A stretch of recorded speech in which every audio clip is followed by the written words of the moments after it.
hindi libre ang kalayaan. Bago pa man makaranas ng katiting ng sinag mula sa bukang liwayway ang lupang tinubuan, marami munang nawala sa unos ng nakaraang takip silim. Pinagbayaran ng mga naunang umibig sa bayan ang kung anumang karapatan na pinagsasaluan natin sa ating palad. Mula sa unang nag-akla sa mapang-aliping pamamahala hanggang sa taong kasalukuyan, patuloy na sumisilang ang revolusyon. Hindi si Hermano Pule ang unang tumindig.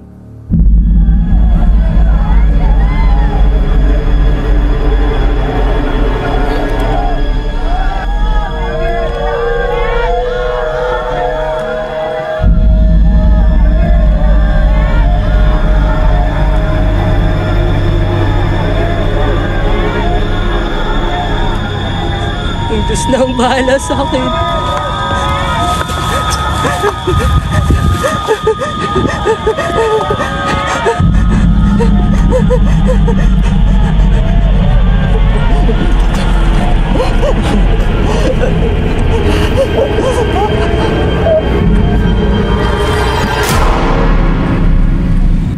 At lalong hindi rin lang ang tatlong paring martir na gumbursa ang tumatak.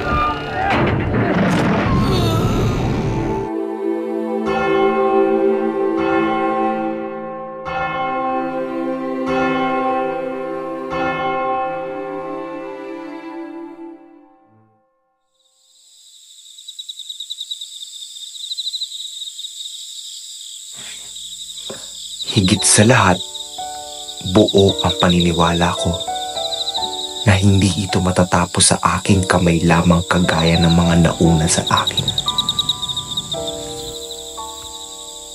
Ginagamit ang simbahan panakiputas sa karumal-dumal na nagaganap sa loob ng templo. Ang rosaryo sa kanilang leeg ay animo palamuti lamang sa katawan, simbolo ng kaya nilang gawin ang anumang ninanais. At ang kanilang puting sutana ay hindi kasing banayad ng kanilang budhi. Lahat ng ito ay isinuwalat ko sa pagsusulat ng walang tinatapot kinikimkim. Dahil ito ang katotohanan, mga nangyaring dapat tanggapin kahit pa man salunghat sa sariling paniniwala at kinagisnan. Bagamat may kapalit, ang pagsasabi ng walang tinatangkilik ay ang matatawag na sining.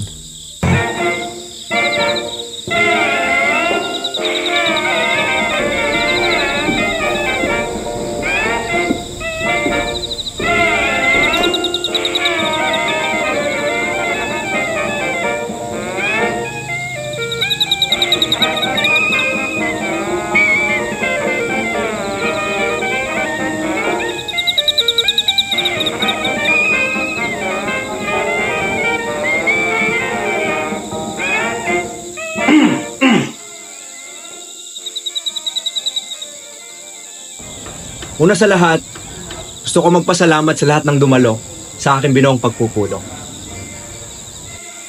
Alam naman ninyong lahat na kababalik ko lang galing Belgica. Una, ito ay para ipagdiwang ang ikalawa kong librong na ilimbag kasunod ng No Limit Tangere. Ikalawa naman, gusto kong ipaalam sa lahat ng mga dumalo na ninanais kong magtatag ng isang samahan ng mga Pilipinong maglalayong tutuligsa sa sistema ng Espanya. At papaano maisasagawa ito? Ano ang pumasok sa isipan mo upang magtulak sa'yo sa ganitong adhikain na kung tutuusin kahit sino may pinag-aralan ay alam na imposible ang gusto mo? Makapangyarihan ng Espanya, Pepe. At kung susulungin natin ito, para tayong mapangahas na alikabok na hinahamon ng isang nanlalapang alimpuyo. At ang bawat alikabok ay sumasayaw kasabay ng hangin hanggang maging kaisang itong sigwa. Ang samahan na ito ang magbubuklod sa bawat Pilipino at Kastila. Ang reforma ang magdadala sa atin sa dugo. At ang tanging pagpapaabos lamang sa alimpuyo ang paraan upang abutin pa natin ang susunod na araw sa unos. Hindi sumulong sa unos ang mga kababayan ko kahapon para tumangkilik ako ng panibagong kalamidad. Bukas, Jose, Hindi pagtangkilik ang pagsubok sa sistema. Iyan ang malinaw. Ang pagbitbit ng reforma sa itaas ay ang paghila ng mga nasa baba. Nalilidumadanan ang dugo. Maaari ang pagbabago. Kahit walang dahas. Ano bang pinaglalaban natin dito? Hustisya o kasawian? hindi ako sigurado kung paano gumakastila sa gusto mo. Alam nating lahat na nandito ganghanan sila sa kapangyarihan. Kahit nga mga paring sekular na may mataas na katungkulan sa templo at simbahan ay nagagawa na ng ipatumba. Ano pang sasapitin At natin? yun ang dahilan kung bakit nandito tayo. Para pag-usapan ang bawat hakbang. Hindi tayo nagpupulong para iuntog ang sarili natin sa pader kung gayon hindi naman ito nababago. Sumasang-ayon ako kay Rizal. Wala tayong pagpipilian. Kung hindi natin kayang kalabanin ng Espanya sa ngayon, edi magsulong tayo ng samahan upang magkaroon ng patas at pantay ng karapatan kagaya ng mga Kastila. Sumasang-ayon din ako. Sa tingin ko, ito lang ang pinakamainam na paraan para sa ngayon. Kung ganon, itinatatag ko sa araw na ito, samahan ng La Liga Filipina upang isulong ang pangarap natin sa pantay na karapatan. Magkakaroon tayo ng halalan upang maging formal na representante ng Pilipino sa Espanya at makamit ang bukas na para sa atin.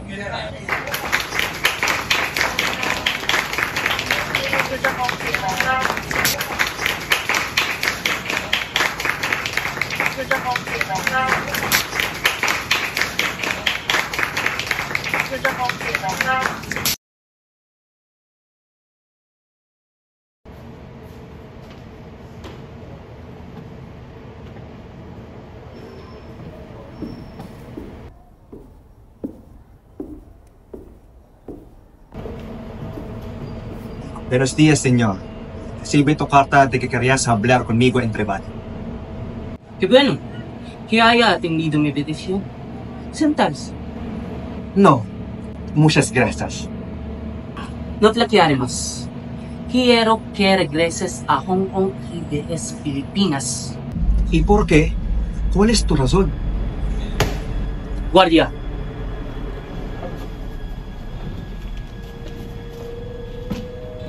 Esto es del caso de su hermana Lucía Mercado. Se trata de pobres frailes. Satira contra los frailes dominicos.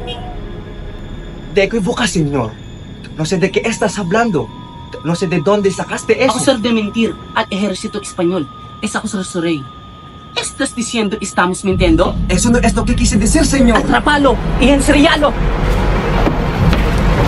Pinagkaisahan ako ng mga kwarta sa gilid ng lugar na Torreal.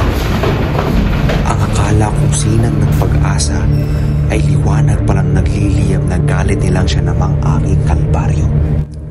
Ikinulong ako sa Fort Santiago at kalaunay ipinatapon sa lugar na kung tawagin ay Dapitan.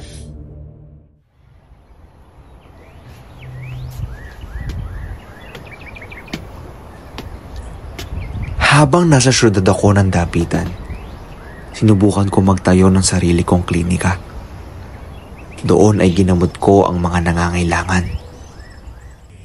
Madamo kit nga salamat kay tungod sa imo, hindi na namo kaming lamang at do sa iban nga siyudad pabulong. Ay nano, wala gid sa problema nay. Basta mga pahanumdum ko sino, palimtan ng tanan, hindi lang pagbalik kita sa Domingo, ha? Ati, oo nasundol ungan ta ka di sudan. Tapos ko pabulong sa imo dasul si Mana. Ay salamat gid. Balik nay salita ka mo pirme. Sigurado na. Halong ka. Naging tila bilangguan man ang Dapitan kung susuyurin. Ay doon ko nahanap ang aking kalayaan dahil sa isang banyagang dalagita. Pepe, Good afternoon, Dr. Rizal. I'm Josephine, and this is my stepfather, George Topher. We came here from Hong Kong to seek for your help. I see. Please. Kung iisipin, hindi naman ganoon kalala ang Dapitan. May mga bagay na tiyak na nagpapaganda rito. Mga tao, bata, mga tanawin, at isa na roon si Josephine, na kalaunay aking naging kasintahan. Alam mo, ang tagal-tagal ko na sa Dapitan. Pero hanggang ngayon, hindi pa rin ako nagsasawang maglakad-lakad dito tuwing hapon. Pa iyan sa Dapitan? Malamig ang simoy ng hangin dito. Presko ang amoy ng dagat. At maganda ang langit mula dito. Sabihin na nating ang ganda ng paligid ay naaayon. Sino ang kasama? O talino ka nga. Madalas, kapag may kasama kang hinahangad mo, hindi mo na namamalayan ang paligid. Pakiramdam mo, sa kanya na lang umiikot ang mundo. Pero ikaw, napapansin mo pa rin kahit ang maliit na bagay tungkol sa Dapitan. Hindi naman siguro lahat. May iilan ngang hindi nakakapag-isip ng maayos kapag kasama ang kanilang iniibig. Mas pipiliin pa nilang magbilang ng bituin isa-isa para lang hindi mapansin na pinagpapawisan na pala ang kanilang mga akala.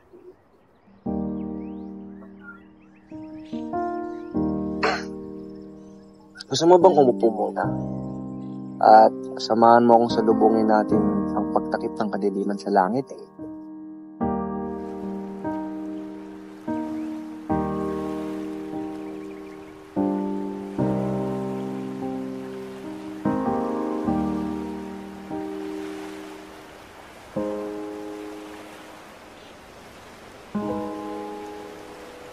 Ang ganda ng sinag ng araw. Nagkakaisa sila ng mga mahingin na alon upang salubungin ang gandang gabi. Pero Josephine, wala nang masigit pa na bituin sa naningning mo. Kahit kailan ay bolero ka talaga.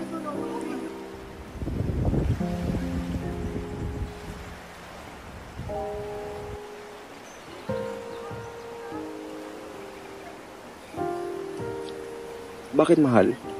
Meron bang bumabagabag sa isip mo? Siguro, hindi ko na rin alam, Jose. Pwede mo naman sabihin sa akin. Masaya ako sa'yo, Pepe. Ang pagtagpo nating dalawa na ata ang pinakamagandang nangyari sa tanang buhay ko. Pero, naririnig ko na isang eskandalo raw ang ating pagsasama. Dahil ba sa hindi tayo kasal? Dahil ba hindi tinutupad ng Espanya ang kahilingan ko na makaisang dibdib kita? Siguro nga, iskandalo tayo, Josephine. Eh kung tutuusin lang, mas masaya pa tayo sa mga mag-asawang ikinasal sa simbahan nila. Pinapalibutan man ng tubig ang buong Dapitan, ay nagbistula itong tinta sa nag-aalab kong puso't silakpo ng damdamin.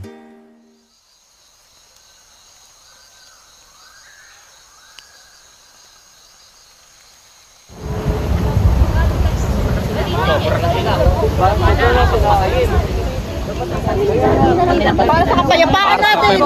Pagbabago. Asa na pagbabago nakita mo? Hanggat hindi tayo umaaklas laban sa mga gamhanan, habang buhay tayong luluhod at maghihirap sa sarili nating lupa. Maghihintay pa ba tayo na marami sa ating kababayan, babae at bata, ang makaranas ng mga ape? Ano ang sigaw ng mga tipunero? Hangad ay katarungan! Ang sigaw ng katipunero, gusto ng pagbabago! Ngayon, ilabas ninyo yung mga setula handa ng pagbutol. Dayan natin sa Espanya. Ito ang marka ng pagbabago. Simula sa gabing ito, hindi na tayo basta injo lamang. Tayo ay anak ng bayan. Itaas ninyo ang inyong mga sedula at punitin. Punitin ang sedula.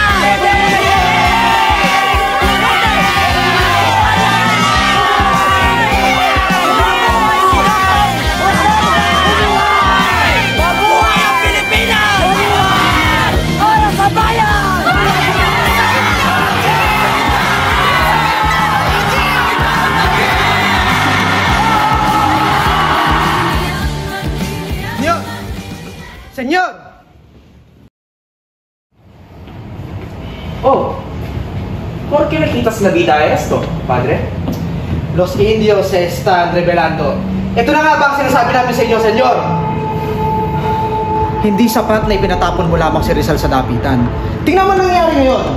Sinasalaki at tinutugis ng mga kaalyado ni Rizal ang ating mga kuta dahil sa kapabayaan mo. ¿Qué más quieras que haga? Rizal está lejos de Manila. Alin na podía hacer nada. Rizal será asesinado para acabar con todo esto. Lo que estás pidiendo es imposible. Entonces dimita, Gobernador General.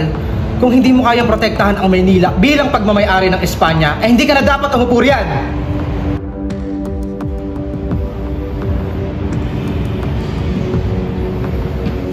No tenemos pruebas suficientes para matarlo. De eso es de lo que no está seguro.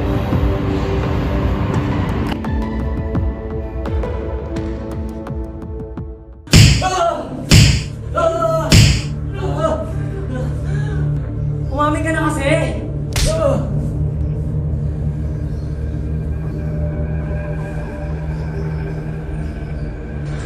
¿Qué significa esto, padre? Estoy intentando que firme el caso que presentaré contra Rizal en los Spanish Cortes. Que su hermano, Dr. Jose Rizal, era parte del Katipunan.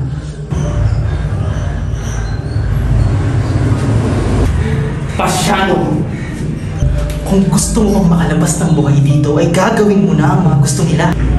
Marami nang madadamay. Ikaw, Gobernador! Dahil kailan, hindi mo umay pipilit na yung pagkalalo ang aking kapatid! Maraming madadamay kapag hindi ka pa sumuko. Hindi papatinag ang mga prayer. Alam mo yan! Kung gayon, magsama-sama tayo sa impyerno!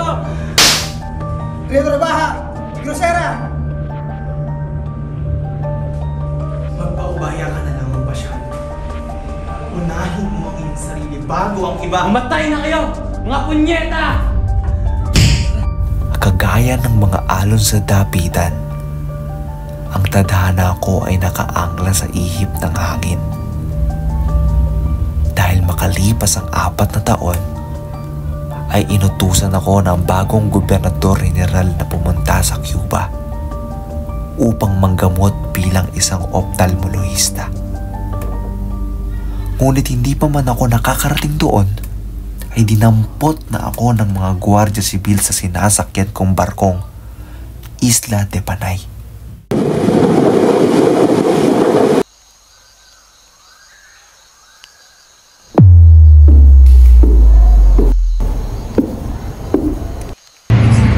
Kailangan naman ng loob mong dalawin ako, General. Nakarating sa akin ang mga sinulat. Ang 2 libro ng bilang kung bakit nanay.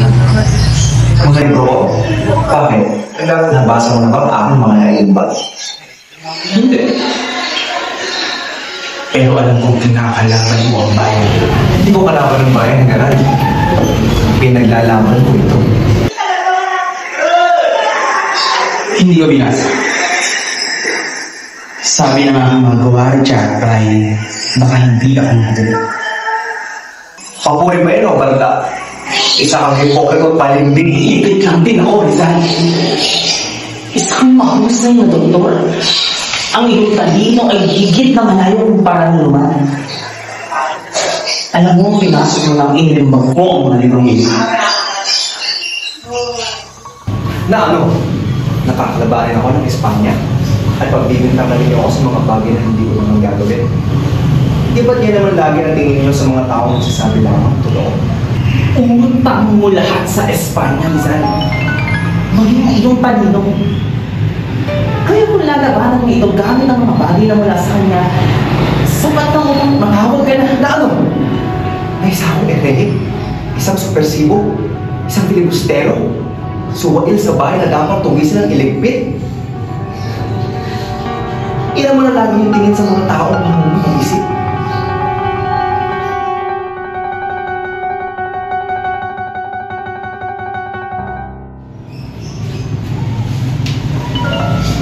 Magkakaroon ka ng paglilinis. Ang mga piskal ang hawak sa kaso. Huwag kang mag-alala. papipiliin kita ng iyong teknikol mula sa Espanya. General! General! Balik ka dito! Ang paghintulot sa akin ng Espanya upang pumili ng manananggol ay parang paghila sa isang lubid habang nahuhulog ka sa matirik na pangpang. Nakakapit ang iyong kapay at ang lakas mo may nakatuon sa bisig, pero patuloy na nahuhulog ang pisi dahil hindi nakatali ang dulo nito.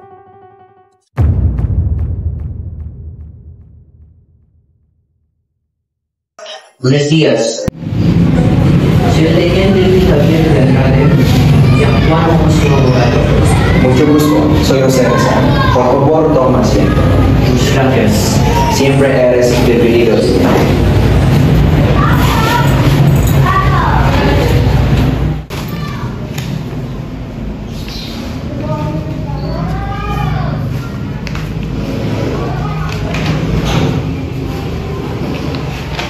Entonces mi vida depende de ti. Unahan na kita. Nakakilan mo sa batas. Huwag kang mag-alala. Hindi ako umaasang mailigtas ako ng isang Kastila laban sa sarili nitong bansa.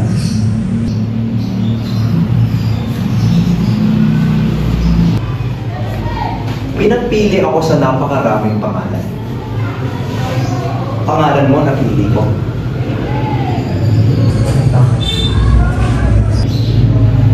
Pamilyar? Kapit ko si Sutorian. Si Tokayo, ng aking dating gwardiya. Kung gayon, masasabi kong kahit paano ay nasa mabuting kalagayan ako. Kumusta na siya? Tungkol sa kanyang pinutungkol dito. Alam ko, andito ka para mabilis gumulong ang aking kaso kung pamatayan. Hindi ba? Ayaw mo sa akin bilang iyong tagapagtanggol. Hindi ka pang bumili ng iba. Alam kong wala na tayong pagpipili at tadhanang binubuo na ng Espanya para sa akin. Ito ay marahil mahilig kang kumalaban. Alam mo mas mataas. At kung hindi ako gagawa, sino? Maliban sa pagiging alipin, talagang hindi nyo kilala ang mga taong inatawag nitong video.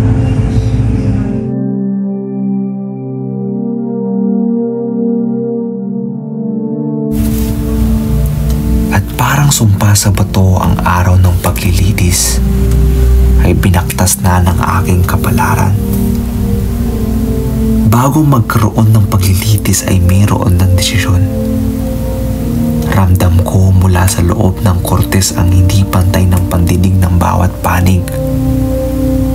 At kagaya ng inaasahan ko, ang Espanya ay hinatulan ako ng kamatayan sa bagong bayan.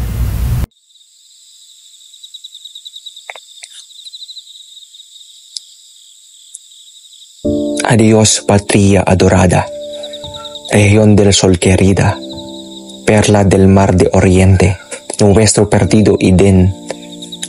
A darte voy alegre la triste mustia vida, efubera más brillante, más fresca, más florida, también por ti la diera portó bien, en campos de batalla, luchando con delirio. Otros te dan sus vidas sin dudas, sin pesar. El sitio nada importa, ciprés, laurel o lirio, cadalso o campo abierto, combate o cruel martirio. Lo mismo es lío piden la patria y el hogar. Yo movero cuando vi que el cielo se escolora y al fin anuncia el día tras lo prego capuz. Si grana necesitas para tener tu aurora, ver la sangre mía, derramala en buen hora y dorela un reflejo de una siguiente luz.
solo quiero preguntar. ¿Qué es eso? Si es posible, disparame al frente, no soy un traidor al pueblo. Imposible. Si así, ten piedad de mi cabeza, solo disparame por la espalda.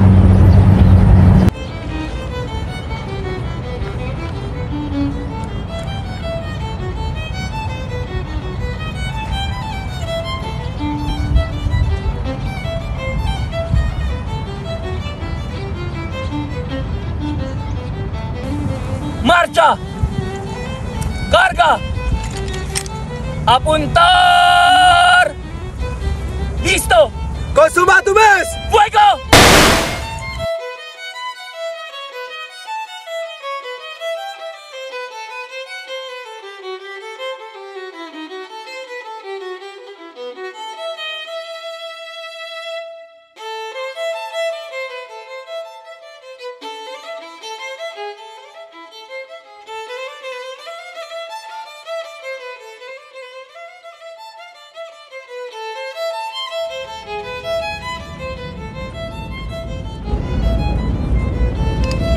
Tiro di gracia.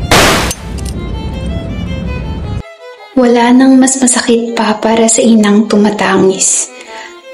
Makitang iyong anak na hindi na dumadaloy ang buhay sa katawan ay isang hinagpis na kahit ang bathala ay hindi masukat.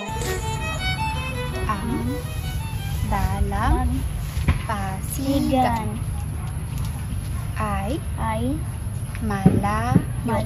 ay malayo. Dalam? Hindi ka na naman nakikinig, Pepe. Ano?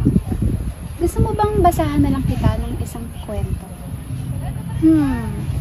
Ang kwento kaya tungkol sa batang gamu-gamu? Talaga, Nanay? Sige po. Mayroong mag-inang gamu-gamu ang lumilipad paikot sa lupa. Ngunit hindi gaya ng ina. Ang batang gamu-gamu ay tuso. At hindi na niya namalayan na tinutupok na ang kanyang pakpak dahilan para siya ay mahulog at masama. Pero hindi pa ba, Nanay, tama lang po ang ginawa ng batang gamu-gamu? Anong ibig mong sabihin, Pepe? Sino na lamang ang batang gamu-gamu ang kanyang gusto? At tuklusin at punta ng mga bagay na hindi pinagbabago sa kanya. Gusto kong punta ng mga lugar na hindi pa napupunta ng iba.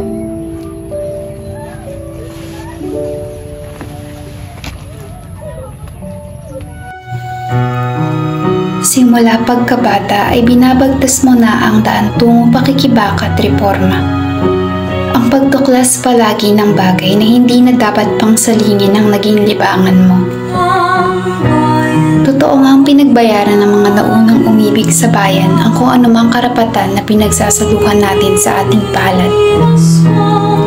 Ikaw ang nagbayad sa kalayaan na alam mong hindi mo man maranasan, ay handa kang ibigay ng walang kapalit at pagkimkim. Sa iyong salita nakamit ang kasarinlan na dapat ay matagal ng atin. At kahit alam mo mang hindi matatapos ang pagsusulong ng pantay at patas na karapatan sa iyong mga inilimbag, ay malayo na ang narating ng iyong pagpapatuloy. Nunes consumatum. Hindi pa tapos. Patuloy na manganganak ang revolusyon at ito ay dahil sa iyong katapangan at minimithing pagbabago sa inang bayan.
ay dapat natin itaguyod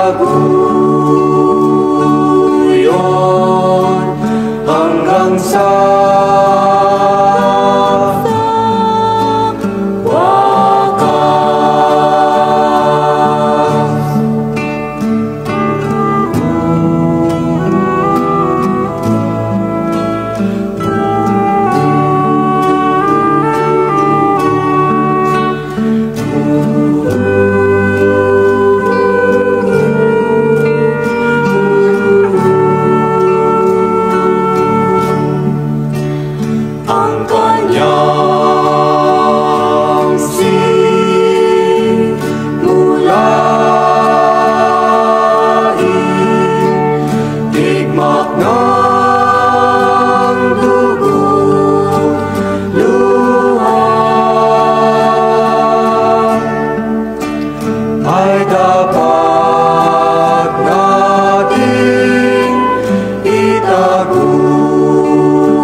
at maghihirap sa sarili nating lupa Sa habang buhay. Ito tanggalin ba? Sige.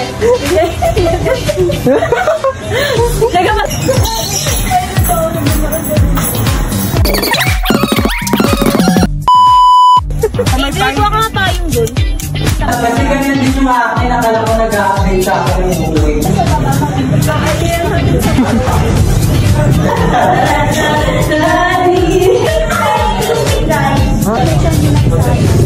Gago si Jesus. Ganap na ganap eh, no? Bawal na ibaba. Ako naawa sa akin. Ito na to. Na lang. Nagkakaisa sila ng mahina. Hindi na siya mahal. Sorry na mahal.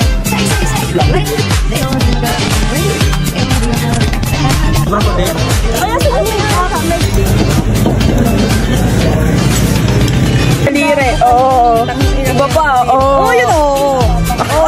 Wala. Hindi naman perfectong tao si Rizal. Siyempre, nagmumuro din yun. Pagdating na naglalang sila sa Korea. Ibang ano na.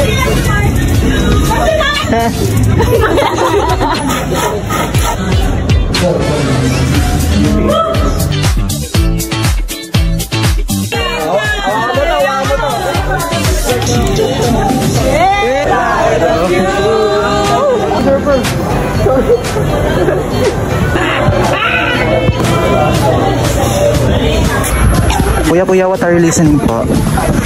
Ite.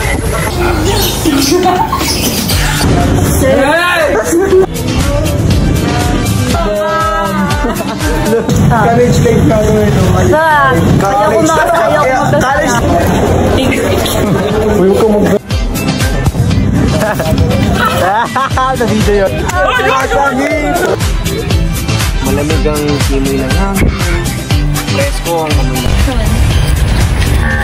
Ito kasi tumatawa eh. Lights, camera, action. Tapos titingin siya sa'yo. Tapos? Tapos tatango siya. Okay.